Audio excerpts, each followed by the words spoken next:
अतुल जैन और आज मैं आपके लिए लेके आया हूँ lecture number 5 of electrostatics chapter number 1 electric charge and field का। और बच्चों इस लेक्चर में हम लोग बात करने वाले हैं इलेक्ट्रिक फील्ड के ही बारे में, जो कि हमारे चैप्टर के नेम में आता है इलेक्ट्रिक फील्ड। और आज का हमारा टॉपिक होगा कुछ स्पेशल जिसका नाम है इलेक्ट्रिक फील्ड। तो सबसे पहले बच्चों please subscribe my channel for the upcoming videos. अगर आपने अभी तक सब्सक्राइब नहीं किया है तो please subscribe my channel for the upcoming video.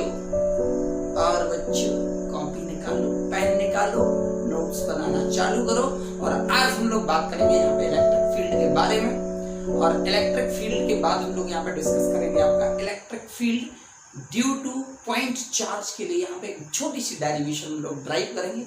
लेकिन उससे पहले यहाँ पे कुछ एक जनरल सा कंसेप्ट हम लोग समझते हैं बच्चों। देखो बच्चों, यहाँ से हम लोगों ने चार्ज को, इससे पहले हम लोगों ने कई सारे पार्ट में आपका क्लासिफाइड किया हुआ था on the basis of polarity, positive negative में हम लोगों ने क्लासिफाइड कर दिया, ठीक है। इससे पहले और भी सारे टाइप में हम लोगों ने चार्ज को क्लासिफाइड किया हुआ था। जैसे चार्ज को हमने रेस्ट कंडीशन में ले लिया, चार्ज को हमने मोशन की कंडीशन में ले लिया। रेस्ट में था इलेक्ट्रोस्टैटिक्स बन गई, मोशन में आ गया इलेक्ट्रोमैग्नेटिज्म बन गई, इलेक्ट्रोमैग्नेटिज्म में आपका इलेक्ट्रिक करंट पार्ट आ गया आपका, मैग्नेटिज्म एसी वगैरह, ठीक है, जिसे इलेक्ट्रोडायनामिक भी बोलते थे हम लोग, ठीक है। अब यहाँ पे चार्ज को हमने यहाँ पे दो कैटेगरी में ब्रेक किया। एक जिसको हम लोग बोलते हैं आपका सोर्स चार्ज और दूसरे को हम लोग बोलते हैं आपका टेस्ट चार्ज। इसके पर्पस के या इसके यूज के बेसिस पे हम लोगों ने इसको दो पार्ट में क्लासिफाइड किया। एक जिसको हम लोग बोलते हैं सोर्स चार्ज, एक जिसको हम लोग बोलते हैं टेस्ट चार्ज। सोर्स चार्ज को यहाँ पे हम लोग स्मॉल q से, q1 से, q2 से, किसी से भी डिनोट कर लेते हैं, कैपिटल Q से भी डिनोट करते हैं। और टेस्ट चार्ज जिसको स्पेशली डिनोटेड करने के लिए हम लोग Q0 लेते हैं। अब यहां से अगर मैं बात करूं सोर्स चार्ज की और टेस्ट चार्ज की, तो सोर्स चार्ज का मतलब होता है कि it means the charge which is responsible for produce electric field. मतलब वो चार्ज जो इलेक्ट्रिक फील्ड प्रोड्यूस करने के लिए क्या होता है आपका रिस्पॉन्सिबल होता है, जिसे हम लोग बोलते हैं सोर्स चार्ज। लेकिन बच्चों अभी आपको इलेक्ट्रिक फील्ड के बारे में तो पता है नहीं, तो अभी केवल जस्ट इसको एक एज अ डेफिनेशन समझ लो कि सोर्स चार्ज वो चार्ज होता है जो इलेक्ट्रिक फील्ड को प्रोड्यूस करने के लिए रिस्पॉन्सिबल होता है। और टेस्ट चार्ज नाम से ही पता चल रहा है, जो कि which is use for test purpose, which is use for test या which is use for experiment या which is use for calculating the observation, जिसे हम लोग क्या बोलते हैं टेस्ट चार्ज बोलते हैं। मैंने क्या बोला बच्चों, यहाँ पे चार्ज को यहाँ पे उसके पर्पस के अकॉर्डिंग हमने दो पार्ट में क्लासिफाइड किया। एक को हमने नाम दिया सोर्स चार्ज और एक को नाम दिया हमने टेस्ट चार्ज। सोर्स चार्ज जो कि इलेक्ट्रिक फील्ड को प्रोड्यूस करने में रिस्पॉन्सिबल होगा, और टेस्ट चार्ज वो चार्ज होगा जो एक्सपेरिमेंटल या ट्रायल के लिए हम लोग क्या करेंगे, यूज करेंगे। अब यहाँ पे एक चीज और भी होती है कि ये टेस्ट चार्ज जो होता है वो स्मॉल वैल्यू का होता है। अब ये स्मॉल वैल्यू का क्यों होता है वो भी आपको मैं बताने वाला हूँ। तो चलो इसको नोट करने के बाद अब हम लोग यहाँ पे हेडिंग लगाते हैं आपका इलेक्ट्रिक फील्ड, फिर हम लोग बात करेंगे इंटेंसिटी पे। चलो तो यहाँ से खूबसूरत सी हेडिंग हम लोग लगाते हैं इलेक्ट्रिक फील्ड। तो बच्चों यहाँ पे अगर हम लोग बात करें, एक हमारे पास जैसे चार्ज है आपका Q, ठीक है, और एक दूसरा चार्ज है आपका Q0, ठीक है। इस Q0 चार्ज को जैसे जैसे हमने इसकी क्लोजर हम लेते हैं, तो ये वाला चार्ज, अब ये वाला चार्ज फॉर एग्जांपल यहाँ पे आ गया, आपका शिफ्ट होके यहाँ पे आ गया, ठीक है। इसको शिफ्ट करके मैं यहाँ पे ले आया, ठीक। तो ये वाला चार्ज क्या करेगा, इस पे फोर्स लगाएगा, कहेगा तुम मेरे से दूर हटो। मतलब ये वाले चार्ज पे जो आपका फोर्स लगेगा वो आपका क्या होगा, ये पॉजिटिव चार्ज, ये पॉजिटिव चार्ज, मतलब क्या होगा, about the line joining force of repulsion लगेगा, ये वाला फोर्स ऑफ रिपल्सन। अगर हम इस चार्ज को हाइड कर लें तो क्या इस पर फोर्स नहीं लगेगा? तो भैया इस चार्ज को हाइड करने से इसके ऊपर फोर्स का कोई रिलेशनशिप नहीं, क्योंकि इस चार्ज के अबाउट एक ऐसा इनविजिबल या ऐसा एक इमेजिनरी रीजन और स्पेस होता है जिसमें इस चार्ज का क्या होता है, इन्फ्लुएंस होता है। इस चार्ज का क्या होता है, इन्फ्लुएंस होता है। और इसके रीजन और स्पेस में कोई दूसरा चार्ज आता है तो वो क्या करता है, ये वाला charge that will feel the force of attraction और repulsion, that will depend on the charge. अगर एक पॉजिटिव है तो अट्रैक्शन लगेगा, सॉरी रिपल्सन लगेगा, और अगर ये आपका क्या है, नेगेटिव है तो अट्रैक्शन लगेगा। मतलब अगर ये नेगेटिव होता तो फोर्स इधर नहीं लगता। तो मैंने क्या बोला हुआ है कि इस चार्ज के अबाउट एक रीजन और स्पेस होता है जिसमें इस चार्ज का इन्फ्लुएंस होता है। इस चार्ज का क्या होता है, इन्फ्लुएंस होता है, और जो कि क्या होता है, इमेजिनरी होता है। जो कि क्या होता है, इमेजिनरी होता है, या जिसको हम लोग बोल सकते हैं आपका इनविजिबल होता है, मनगढ़ंत चीज है। तो ऐसे रीजन और स्पेस को जिसमें इस चार्ज का इन्फ्लुएंस हो, इस चार्ज के इन्फ्लुएंस का मतलब that means the force would be exerted on the another charge, जिसे हम लोग क्या बोलते हैं, इलेक्ट्रिक फील्ड बोलते हैं। फिर से समझा रहा हूं, इस चार्ज के अबाउट क्या होगा, एक रीजन और एक स्पेस होगा। फॉर एग्जाम्पल ये मैंने रीजन और एक स्पेस मान लिया जिसमें इस चार्ज का क्या होगा, इस रीजन और स्पेस में इन्फ्लुएंस होगा। और जैसे ही कोई चार्ज इसके रीजन और स्पेस में क्या करेगा, एंटर करेगा, ये उसके ऊपर क्या लगाएगा, फोर्स ऑफ रिपल्सन या फोर्स ऑफ अट्रैक्शन लगाएगा अबाउट द लाइन ज्वाइनिंग। अगर फॉर एग्जांपल चार्ज यहाँ पे है तो इस पर फोर्स यहाँ पे लगेगा, अगर ये नेगेटिव चार्ज है तो फोर्स कहाँ पे लगेगा, about the line joining inward force लगेगा आपका। तो यहां से इलेक्ट्रिक फील्ड को क्या बोल सकते हैं हम लोग, यहां से इलेक्ट्रिक फील्ड को बोल सकते हैं, इलेक्ट्रिक फील्ड हेडिंग यहां से रिमूव हो गई। इलेक्ट्रिक फील्ड को बोल सकते हैं हम लोग और रीजन और space about charge, a region or a space about a charge in which force would be exerted on another charge। मतलब जिसमें क्या होगा, दूसरे चार्ज पे आपका फोर्स लगेगा। जैसे ही वो चार्ज इसकी रीजन और इसके स्पेस में एंटर करेगा, उस पर्टिकुलर रीजन और उस पर्टिकुलर स्पेस में एंटर करेगा, तो उस पर क्या लगेगा, फोर्स लगेगा। अब वो फोर्स क्या हो सकता है, अट्रैक्टिव भी हो सकता है, वो फोर्स आपका क्या हो सकता है, रिपल्सिव भी हो सकता है। इसीलिए मैंने क्या लिखा, अ रीजन और space about a charge in which force would be exerted on another charge. ठीक है, ये चार्ज है, इस चार्ज के अबाउट फॉर एग्जांपल ये हमने एक रीजन और स्पेस बना लिया जो कि इमेजिनरी है, जो कि क्या है, इमेजिनरी है, जो कि क्या है, इनविजिबल है। और जैसे इस रीजन में कोई टेस्ट चार्ज आपका फॉर एग्जांपल इस पॉइंट पे एंटर किया तो इस पे क्या लगेगा, आपका फोर्स ऑफ रिपल्सन लगेगा आपका अबाउट द लाइन में। अगर चार्ज यहाँ पे है, अगर चार्ज यहाँ पे है तो फोर्स यहाँ लगेगा, अगर चार्ज यहाँ पे है तो about the line joining force कहाँ पे लगेगा, यहाँ लगेगा। कहने का मतलब है ये जो रीजन और स्पेस होता है ये चार्ज के अबाउट रेडियली होता है। चार्ज के अबाउट क्या होता है, रेडियली होता है, मतलब चार्ज के about in all the direction. यहां पे लिखिए दे रहा हूं, इन ऑल द डायरेक्शन, हर एक तरफ होता है, चारों तरफ होता है, रेडियली आउटवर्ड होता है आपका। और जैसे ही कोई चार्ज आपका यहाँ पे एंटर करेगा तो यहां से उस चार्ज के ऊपर क्या लगेगा, फोर्स ऑफ अट्रैक्शन और रिपल्सन लगेगा, जिसे हम लोग इस रीजन और स्पेस को जिसमें इस चार्ज का इन्फ्लुएंस होता है उसे हम लोग क्या बोलते हैं बच्चों, इलेक्ट्रिक फील्ड बोलते हैं। क्या बोलते हैं आपका, इलेक्ट्रिक फील्ड बोलते हैं। तो इलेक्ट्रिक फील्ड क्या हुआ, चार्ज के अबाउट एक इमेजिनरी रीजन और एक इमेजिनरी स्पेस जिसमें इस चार्ज का क्या होता है, इन्फ्लुएंस होता है, जो कि अनदर चार्ज पे फोर्स ऑफ अट्रैक्शन और फोर्स ऑफ रिपल्सन लगाता है, दूर भगाता है। अब अगर हम यहाँ पे पॉजिटिव चार्ज की बात करें तो क्या यहाँ से बच्चों, अगर हम यहाँ से पॉजिटिव चार्ज की बात करें तो यहाँ पे इलेक्ट्रिक फील्ड, अगर देखो यहाँ से हम पॉजिटिव चार्ज की बात करें तो इलेक्ट्रिक फील्ड क्या होती है आपकी, आउटवर्ड होती है, ठीक है। अगर हम लोग नेगेटिव चार्ज की बात करें तो यहाँ से इलेक्ट्रिक फील्ड क्या होती है, रेडियली इनवर्ड होती है, जो कि हम लोग बात करेंगे अभी इलेक्ट्रिक फील्ड ऑफ लाइन हम लोग पढ़ेंगे तब उसमें हम लोग बात करेंगे। तो अभी जनरल सा कंसेप्ट समझो कि for the positive charge the electric field of line that are the radially outward, और for the negative charge the electric field line of that are inward. तो इलेक्ट्रिक फील्ड क्लियर हुआ। अब electric field के ही साथ आता है आपका electric line of force, sorry electric field intensity, उसी के साथ आता है आपका इलेक्ट्रिक फील्ड इंटेंसिटी।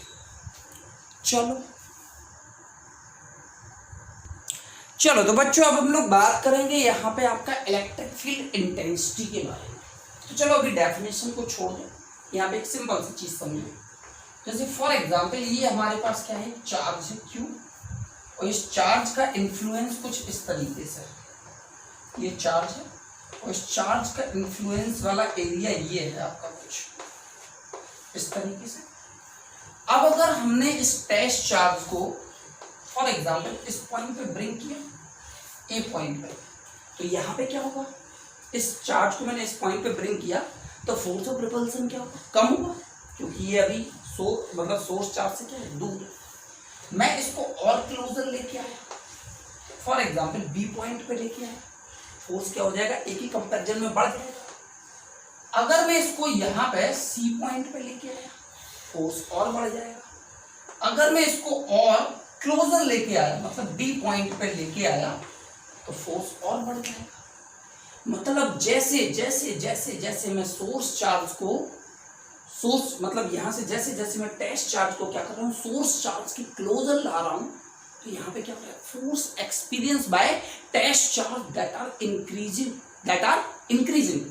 तो यहाँ से कहने का मतलब है इलेक्ट्रिक फील्ड इंटेंसिटी का मतलब है इलेक्ट्रिक फील्ड के अंदर एट अ पर्टिकुलर पॉइंट पे, इलेक्ट्रिक फील्ड के अंदर एट अ पर्टिकुलर पॉइंट पे जो फोर्स एक्सपीरियंस होता है किसके थ्रू, टेस्ट चार्ज के थ्रू, और जिसको हम लोग यूनिट पॉजिटिव चार्ज भी बोलते हैं, यूनिट पॉजिटिव चार्ज बोलते हैं, उसी पॉइंट पे हम लोग उसको क्या बोलते हैं, इलेक्ट्रिक फील्ड इंटेंसिटी बोलते हैं। मतलब हमने यहाँ पे क्या बोला, इलेक्ट्रिक फील्ड के अंदर एट अ पर्टिकुलर पॉइंट पे जितना फोर्स एक्सपीरियंस हो रहा है उस टेस्ट चार्ज पे, जिसे हम लोग क्या बोलते हैं, इलेक्ट्रिक फील्ड इंटेंसिटी बोलते हैं। At upon Q naught the force which is experienced by a unit positive charge at that point inside the electric field, the force which is experienced by the test charge at a particular point inside the electric field is called the electric field intensity। मतलब charge अगर इस reason और इस space में अगर आपका placed है तो एट अ पर्टिकुलर पॉइंट पे उससे सोर्स चार्ज की फील्ड से कितना फोर्स लग रहा है, जिसे हम लोग बोलते हैं इलेक्ट्रिक फील्ड इंटेंसिटी, और वेक्टर फॉर्म में हम लोग लिखते हैं E vector is equal F upon Q naught. यही मैंने डेफिनेशन में लिखा हुआ है, the force experience by a unit positive test charge placed at that point inside electric field. मतलब किसी भी चार्ज को अगर हमने क्या किया बच्चों, इलेक्ट्रिक फील्ड के अंदर प्लेस्ड किया किसी भी पॉइंट पे, तो उस पॉइंट पे इलेक्ट्रिक फील्ड के थ्रू चार्ज के ऊपर, और चार्ज कौन सा है आपका, यूनिट पॉजिटिव चार्ज है, तो कितना फोर्स लग रहा है उसे हम लोग उस पॉइंट पे क्या बोलते हैं, इलेक्ट्रिक फील्ड इंटेंसिटी बोलते हैं। अब electric field intensity is equal to कितना हो गया आपका, F अपॉन Q नॉट। तो एक बार फिर से मैं रिपीट कर दे रहा हूं, the force which is experienced by a test charge inside the electric field at that point, मतलब इस पॉइंट पे, इस पॉइंट पे, इस पॉइंट पे, इस पॉइंट पे, और टेस्ट चार्ज के थ्रू कितना फोर्स एक्सपीरियंस किया गया, जिसे हम लोग क्या बोलते हैं, इलेक्ट्रिक फील्ड इंटेंसिटी बोलते हैं। ठीक है, अब देखो बच्चों यहाँ पर इलेक्ट्रिक फील्ड इंटेंसिटी का हम लोग एक छोटा सा फॉर्मूला ड्राइव कर लेते हैं। आई होप ये चीज आपको क्लियर हुई होगी। देखो इसको जनरली हम लोग फॉर्मूले के टर्म्स में is equal to vector form में F अपॉन Q नॉट भी लिखते हैं, वेक्टर फॉर्म, ठीक है, ये वेक्टर फॉर्म है। अगर हम इसको नॉर्मल फॉर्म लिखें तो E is equal to the F upon Q naught भी लिख सकते हैं, ठीक है। फोर्स की यूनिट क्या होती है? न्यूटन। चार्ज की यूनिट कूलम। तो न्यूटन पर कॉलम इसकी कितनी होगी? ऐसा यूनिट हो गई। कितनी होगी बच्चों? ऐसा यूनिट। अगर हम इसकी डायमेंशन की बात करें तो डायमेंशन कैसे निकालोगे? E इज इक्वल क्या होता है? F अपॉन Q नॉट, मतलब हमें चार्ज की यूनिट चाहिए वैसे। तो I इज इक्वल कितना होता है? Q upon T। तो Q इज इक्वल कितना हो जाएगा? I into T। डायमेंशन की बात कर रहा हूँ। I मतलब यहाँ से एम्पियर और T मतलब आपका कितना हो गया? टाइम। उठा के इसमें पुट कर दो, ये हो जाएगा आपका ml T की पावर माइनस का 2 और चार्ज का कितना हो जाएगा आपका? A इंटू T हो जाएगा। तो यहाँ से E इज इक्वल कितना हो जाएगा? ml T की पावर माइनस 3 A की पावर माइनस 1। ये डायमेंशन निकल के आ जाएगी। नोट करो, जल्दी से नोट करो, जल्दी से नोट करो, जल्दी से नोट करो। चलो तो बच्चों यहाँ से हम लोग एक छोटा सा फॉर्मूला ड्राइव करते हैं आपका इलेक्ट्रिक फील्ड या इलेक्ट्रिक फील्ड इंटेंसिटी का due to cause of point charge, क्योंकि इसके बाद हम लोग बात करेंगे आपका कंटिन्यूस चार्ज के लिए, जो कि आपको हम लोगों को यहाँ पे डीप एंड डिटेल में पढ़ना है। तो चलो यहाँ से सबसे पहले हम लोगों ने क्या लिया? एक सोर्स चार्ज लिया। ये Q क्या है आपका? Source charge. आर डिस्टेंस अभी हमने एक पॉइंट ले लिया आपका, वो है आपका पॉइंट P, और जहां पे हमने टेस्ट चार्ज प्लेस कर दिया। क्या कर दिया? यहाँ पे टेस्ट चार्ज प्लेस कर दिया। अब ये सोर्स चार्ज क्या करेगा? इस टेस्ट चार्ज पे फोर्स लगाएगा आपका F, जो कि क्या होगा आपका? आउटवर्ड होगा या नहीं होगा? अच्छा बच्चों एक चीज और मैं अभी बताना भूल गया था कि ये सोर्स चार्ज हमेशा स्मॉल वैल्यू का होता है। क्या होता है आपका source charge? That is always having the small value, क्योंकि ये ये जो टेस्ट चार्ज होता है ये हमेशा स्मॉल वैल्यू का होता है। क्या होता है? हमेशा स्मॉल वैल्यू का होता है। और स्मॉल वैल्यू का क्यों होता है? क्योंकि ये सोर्स चार्ज की फील्ड को डिस्टर्ब ना करे या सोर्स चार्ज की पोजीशन को डिस्टर्ब ना करे। बच्चों मैंने क्या बोला? ये जो टेस्ट चार्ज है it always having the small value, क्योंकि ये सोर्स चार्ज की फील्ड को या सोर्स चार्ज की पोजीशन को डिस्टर्ब ना करे। समझ रहे हो ना बात को? इसीलिए ये टेस्ट चार्ज होता है having that means what? Small value. चलो अब इन दोनों के बीच में ये लग रहा था अबाउट द लाइन जॉइनिंग, जो आपका फोर्स ऑफ रिपल्सन लगेगा F नॉट, जो कि आउटवर्ड होगा। चलो तो इनके बीच में कूलॉमिक फोर्स कितना होगा? F vector is equal 1/4 pi epsilon not Q into Q not upon R square into R cap होगा, यानी फोर्स होगा। अब इलेक्ट्रिक फील्ड का फॉर्मूला क्या पड़ा? F vector upon Q not, जो कि कितना हो जाएगा? 1/4 pi epsilon not Q not upon R square into R cap upon Q not से Q नॉट कैंसिल आउट हो जाएगा, तो E वेक्टर इज इक्वल हो जाएगा 1/4 pi epsilon not Q upon R square into R cap. ये तो vector form में हो गया। अब इसी को दूसरे तरीके से भी क्या लिख सकते हैं आपका?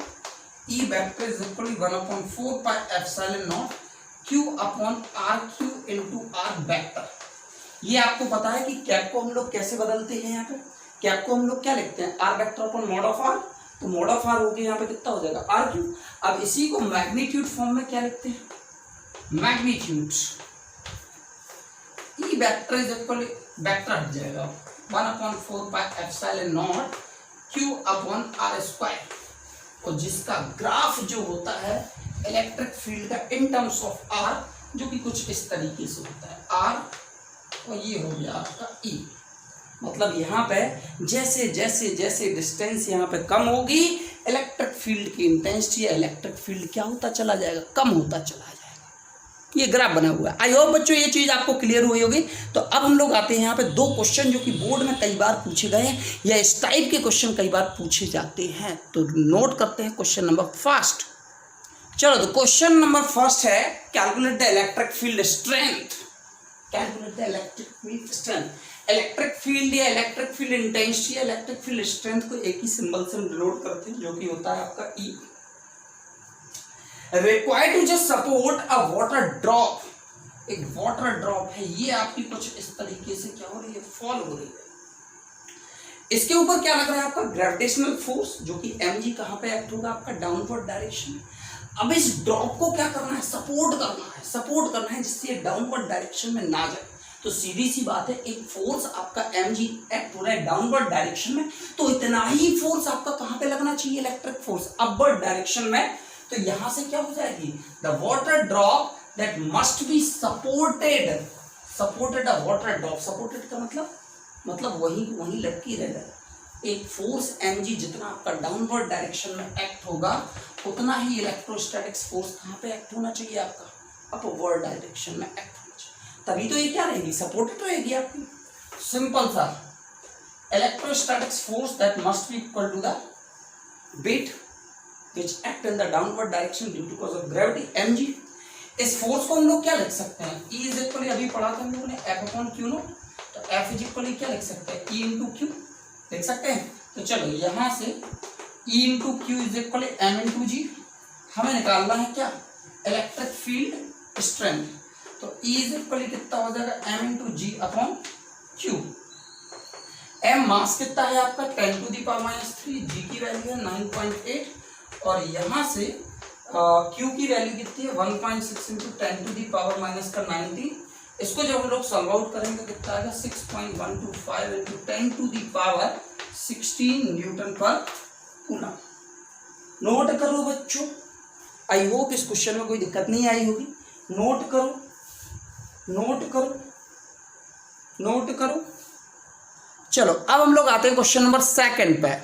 चलो तो बच्चों ये क्वेश्चन है आपके सामने, an electron moves a distance of 6 centimetre, an electron is moves a distance of 6 centimetre when accelerated from rest, कहां से, rest, by an electric field of strength. इस फील्ड के स्ट्रेंथ मतलब इस फील्ड के प्रेजेंस में ये क्या कर रहा है, आपका मूव कर रहा है 6 सेंटीमीटर का फ्रॉम रेस्ट से।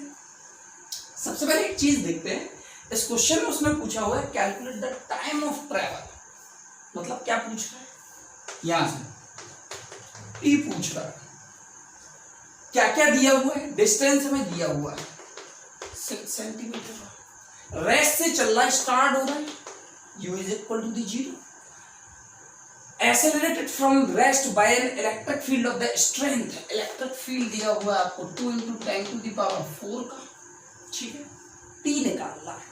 अच्छा यहाँ पे एक चीज जरा सोचो कि यहाँ पे ये तीन चीजें किस चीज का इंडिकेशन दे रही है, एस यू टी, तीन चीजें दी हुई हैं, और एक्सेलरेटेड भी कर रहा है, मतलब एक्सेलरेशन भी कहीं ना कहीं से निकलेगा, जो कि एक चीज का क्लू दे रही है कि यहाँ पे इक्वेशन ऑफ मोशन लगनी है, टाइम को कैलकुलेट करने के लिए सेकंड इक्वेशन ऑफ मोशन लगेगी आपकी। तो चलो यहाँ पे सेकंड इक्वेशन ऑफ मोशन लगाने के लिए हमें सबसे पहले क्या चाहिए पड़ेगा, एक्सेलरेशन।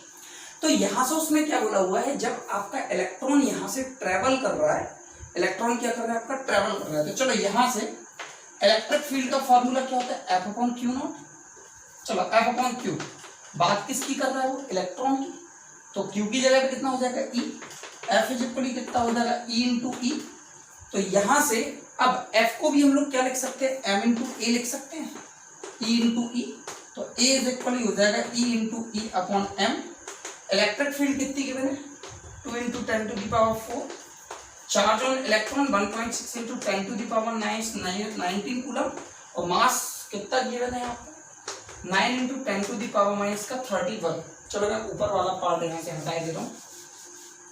चलो यहाँ से इन सबको आप रिजॉल्व करोगे तो कितना हो जाएगा, -19, माइनस के 19 में से प्लस का 4 गया तो -15, ये ऊपर आ जाएगा तो प्लस का 16। तो यहां से इस एक्सेलरेशन की वैल्यू आ जाएगी आपकी 0.35 इंटू 10 टू द पावर 16, और ये मीटर पर सेकंड स्क्वायर। चलो ये एक्सेलरेशन हो गया। अब हमें निकालना है टाइम। तो आपको पता है एस इज इक्वल क्या होता है, ut plus half eighty square होता है। एस कितना गिवन है 6, u कितना है 0, t प्लस हाफ, a की वैल्यू कितनी होगी 0.35 into 10 to the power 6 into T square, जो कि हमें निकालना है। चलो यहां से टी स्क्वायर कुछ ऐसा हो जाएगा, तो टी स्क्वायर इज इक्वल हो जाएगा 6 into 2 upon 0.35 into 10 to the power 6। ठीक है, अब ये यहां से पॉइंट हटाओ तो और एक 100 आ जाएगा आपका। चलो यहां से अब हम इसको क्या करते हैं, सॉल्व आउट करते हैं। क्या करते हैं आपका सॉल्व आउट। बच्चों एक मिस्टेक हो गई, यहाँ पे 6 सेंटीमीटर है तो इसको हम लोग 0.06 लिखेंगे, 0.06, ठीक है। तो ये पॉइंट हटेगा तो ये 100 नहीं आएगा, फिर इसका भी पॉइंट रिप्लेस हो जाएगा। तो T square is equally 12/35 into 10⁻⁻6 हो जाएगा। चलो इसके अंडर रूट को जब हम लोग क्या करेंगे, यहाँ से इस स्क्वायर को हटाएंगे तो यहाँ पे क्या आ जाएगा अंडर रूट, और यहाँ पे फाइनली इस टी की वैल्यू कितनी आ जाएगी आपकी, इस टी की वैल्यू कुछ पावर में मिस्टेक हो रही है, 16 माइनस का 16, तो ये हो जाएगा आपका टी की वैल्यू 0.585 इंटू 10⁻⁻8 सेकेंड। ये टाइम टी की वैल्यू आपकी निकल के आ जाएगी। इस स्क्वायर को जब हम सॉल्व आउट करेंगे तो यहाँ पे क्या आ जाएगा आपका अंडर रूट, और यहाँ पे जब अंडर रूट आ जाएगा तो इसको फिर आपको सॉल्व आउट करना है। पहले ये तो सीधा सीधा दिख रहा है आपको, 16 जो है वो बाहर आएगा तो कितना हो जाएगा -8, 12/35, इसको हम सॉल्व आउट करेंगे तो कितना आएगा 0.585 निकल के आएगा। तो ये था बच्चों हमारा आज का लेक्चर नंबर 5 में आपका electric field intense to electric field due to a point charge. तो ये हम लोगों ने कुछ 2 क्वेश्चन यहाँ पे सॉल्व आउट किए जो कि कई बार बोर्ड में आपके पूछे गए। तो बच्चों please subscribe my channel and wait for the next one video lecture number 6। Thank you, take care of you and please support and please like and subscribe my channel for the upcoming video. Thank you बच्चों, have a good day to all of you.